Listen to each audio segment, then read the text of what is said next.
Yung mass promotion naman po sa totoo lang, hindi naman po talaga policy ng DepEd yan. Wala naman Mhm, talagang hmm. policy na i-promote lahat.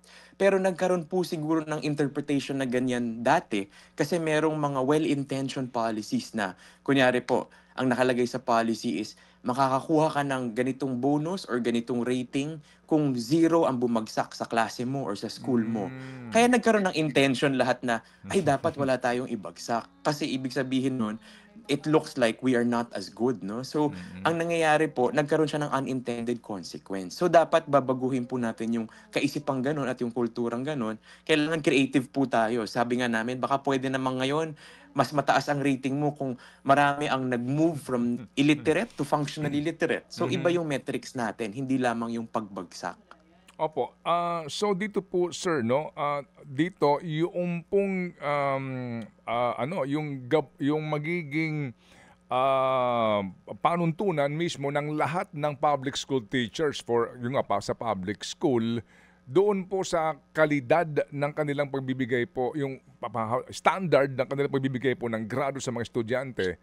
Na ano 'yan, kasi baka sa mga lalawigan, alam mo yung awa mo dun sa magulang, awa mo sa Opo, estudyante, opo, may mga opo. gano'n po namang factor kasi nga at sa bandang dulo kasi, bagamat naawa ka, yung bata, kahit na hindi karapat-dapat na tumaas ang baitang sa grado, pero eventually naman din ang magiging ano kawawa if I may, wala na akong mahaharap na word 'no, ang magiging incompetent dito eventually yung bata din na iyong kinaawaan.